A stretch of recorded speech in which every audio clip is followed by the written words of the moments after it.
Hi, my name is Andy, and I'm currently on a long journey of attempting to heal the inflammatory bowel disease ulcerative colitis. Ouch. When it comes to diet, I've tried a lot of stuff, from vegan all the way to full-fledged carnivore. Carnivore did work for a while, but after being met with failure yet again, I set out to find a professional who could help me. I'm going to see a doctor. And I did. For the past month and a half now, I've been feeling better than ever, gaining weight, and enjoying full meals that don't consist of a pound of beef and eggs with bacon for dessert. The diet that I follow is based on science and sound dietary principles that have been found to work not just for me, but for many others who have healed from IBD as well. Now, I just want to note that this video should in no way be taken as medical advice, and I am not saying that this will work for you. However, after trying almost everything in the book and nearly giving up, this is what has worked for me. And so, this is what I eat in a day. But first, I need groceries.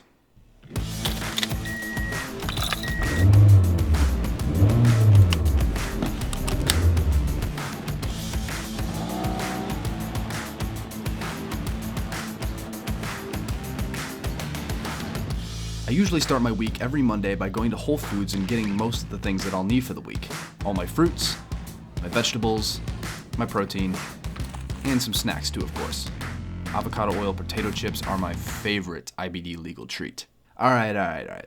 You didn't come for a grocery shopping video, so let's get cooking. First up, breakfast. So I almost always start my day with 3 eggs.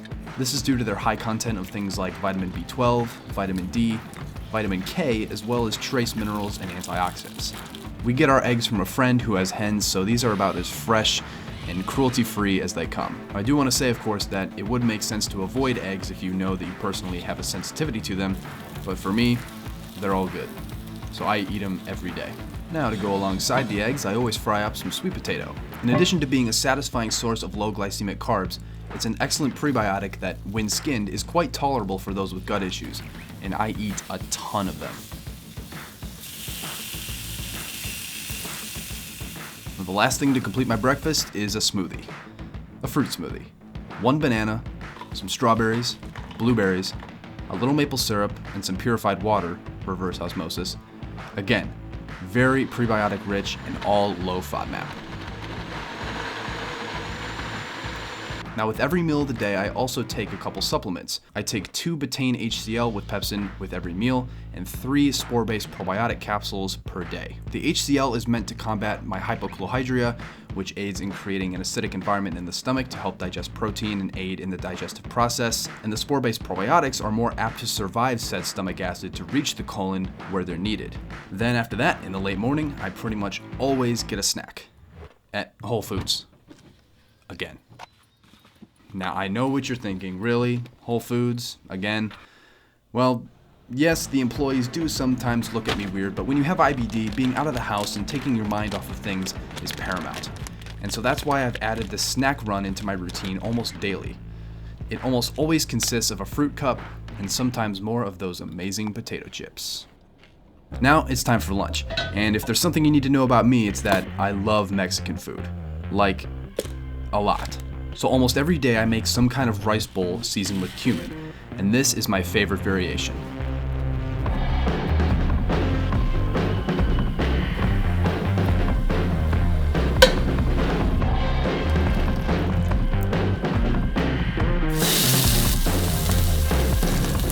So I guess now would be a good time to say that my diet is based on a low FODMAP principle. What this essentially means is eliminating major sources of short-chain carbohydrates that are poorly absorbed by the body. The whole point is to allow all the microbial flora in your gut to calm down, while also focusing on lowering the fiber intake to allow the gut to rest.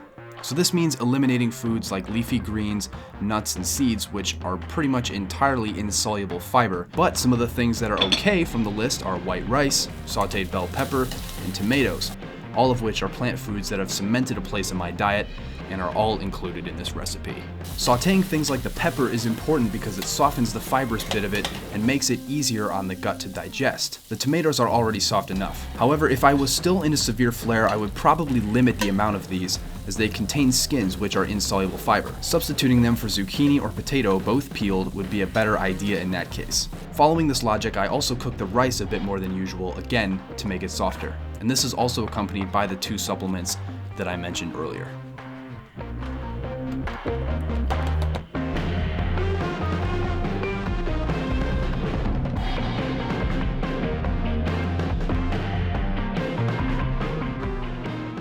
Now for dinner. Personally, my favorite meal of the day. Now you'll see a common trend here that I really just like to kind of cook a bunch of stuff and then shove it in a bowl.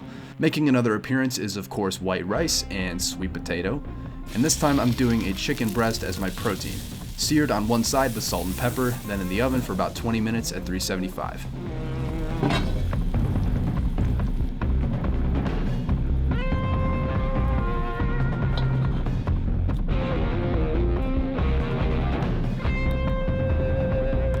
Oh, and I forgot to mention that throughout the day, I eat a lot of fruit.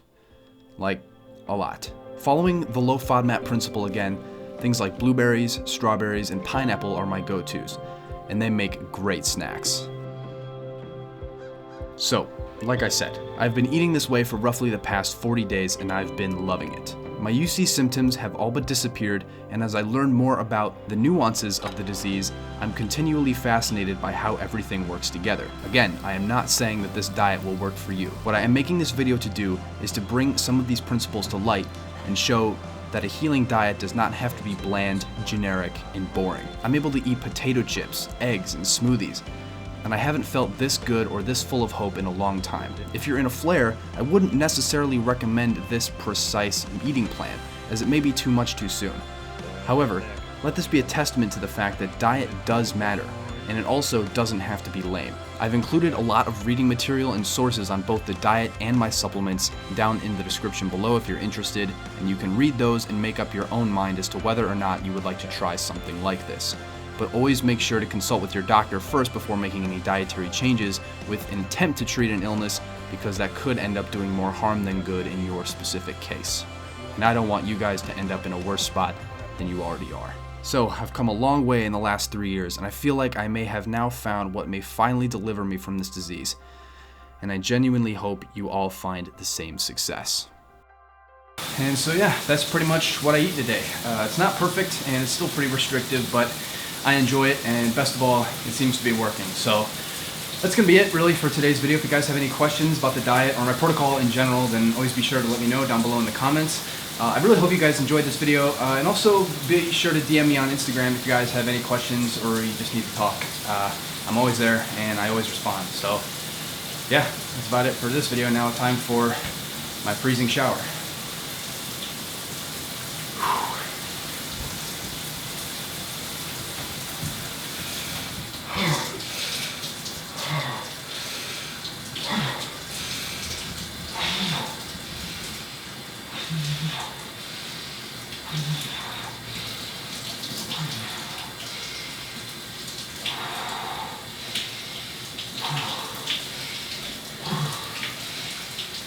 No.